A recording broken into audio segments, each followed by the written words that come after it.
द्वारेश्वर नामक गांव में मस्तान नामक एक कसाई रहता था। उस गांव में बकरे का मांस सिर्फ मस्तान के दुकान में मिलता था।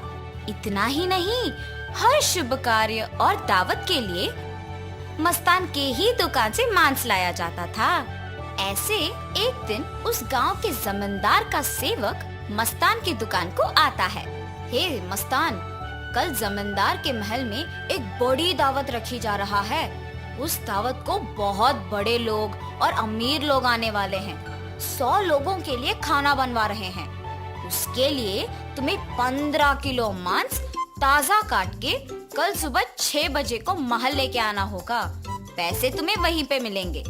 मस्तान सलमान की बात को मान लेता है, लेकिन उसके पास 15 किलो का मांस नहीं होता है। इसीलिए वो बकरी वाले के पास जाता है। रमेश भैया, दरवाजा खटखटाता है।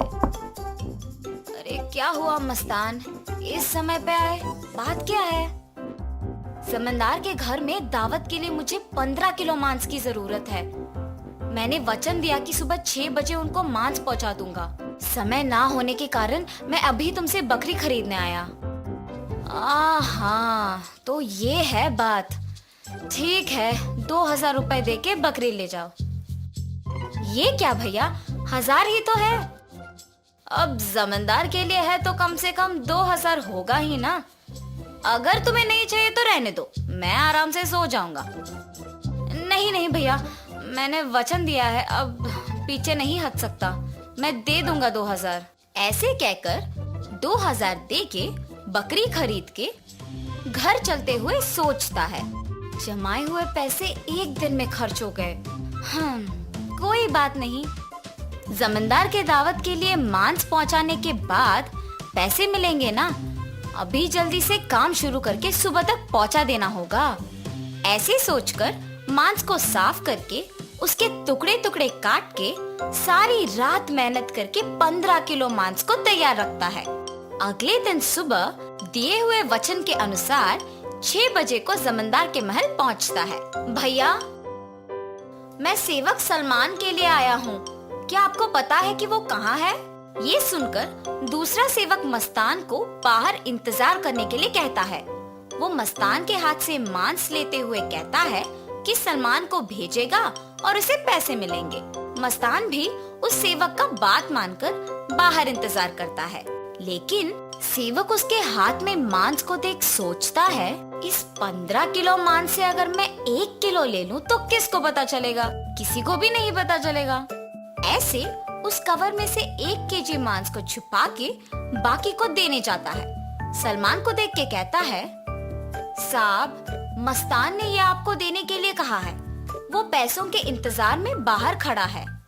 सलमान सेवक के हाथ से मांस लेके सीधा रसोई घर जाता है, ये जान के कि मस्तान बाहर पैसों का इंतजार कर रहा है। बावर्ची के पास जाकर सलमान कहता है, सारे व्यंजन स्वादिष्ट होनी चाहिए, ध्यान से पकाना। ऐसे कहकर चला जाता है। बावर्ची पकाते हुए, इतने मांस से अगर मैं 2 केजी ले लूं तो किसको शक होगा? किसी को भी नहीं होगा। ऐसे सोचकर मांस को छुपा के बाकी को पकाता है। दावत के व्यंजन की तैयारी के लिए जिम्मेदार किशन व्यंजनों का स्वाद चख के कुछ सेवकों की सहायता से उन सभी में से थोड़ा थोड़ा अपने लिए ले लेता है। आए हुए मेहमान सारे दावत की खाना शुरू करते हैं और जल्द ही आपस में बात करना शुरू कर देते हैं। ये क्या, इतना अमीर और सम्मानित आदमी, अच्छा नाम है इनका, मगर खाने में कमी क्यों? हाँ, अगर खाना कम ही पड़ना है तो ऐसी दावत की तैयारी भला क्यों करे? ऐसे सारे लोग खुसफुसाते हैं। ये सब सुन के जमींदार सहन नहीं कर पाते हैं। दावत के खत्म होने के बाद क्रोधित होके सारे लोगों को सभा में बुलाते हैं, खास करके दावत के लिए जिम्मेदार लोगों को, और उनको सवाल करना शुरू करते हैं। दावत की तैयारी के लिए जिम्मेदार किशन से पूछते हैं, दावत की जिम्मेदारी सौंपने पर तुम ये करोगे? सभी तैयारी किया मैंने, लेकिन व्यंजनों के लिए मात्रा पहले से ही कम पड़ गई थी प्रभु। मेरा इस बात से कोई लेना देना नहीं, आप बावर्ची से पूछिए प्रभु। ऐसे उसने अपनी किए को छुपाकर किसी और पे इल्जाम डाल देता है। तब बावर्ची छुपाए हुए 2 किलो मांस की बात को छुपा के कहता है कि दावत की सामग्री के लिए जिम्मेदार सलमान के पास इसका जवाब होगा। ऐसे उस बात से छुटकारा पाता है। सलमान भी औरों की तरह मांस के दिए गए 6,000 रुपयों को मस्तान को ना देकर अपने ही पास रख के, ये जानते हुए कि मस्तान पैसों का बाहर इंतजार कर रहा है, जमींदार से ये बात छुपाता है और कसाई मस्तान पे इल्जाम डाल देता है कि उसने मांस कम मात्रा में दी है। अभी जाके मैं उसका काम तमाम करता हूँ प्रभु, ऐसे कहता है। उसी सभा में मौजूद मस्तान उस इल्जाम का सहन नहीं कर पाता है। सभा में से जमींदार के सामने आके कहता है, जमींदार साहब, इस पूरे गांव में मैं अकेले कसाई हूँ।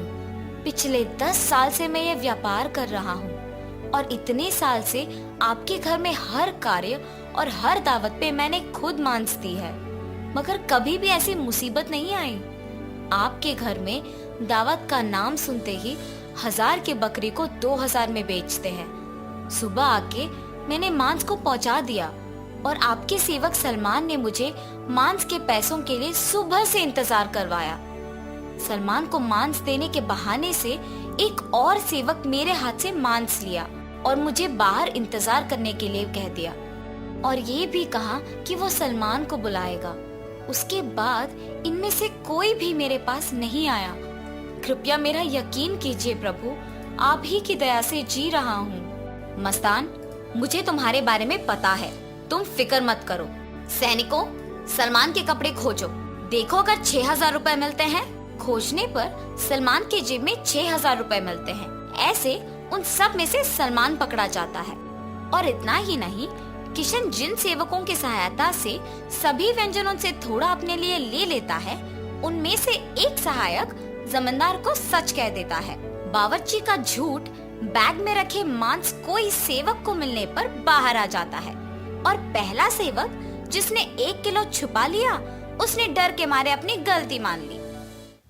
तब जमींदार सभी को दंडित करते हैं और मस्तान को उसके पैसे 6,000 दे देते हैं और ये भी कहते हैं कि वो मस्तान के लिए हमेशा रहेंगे।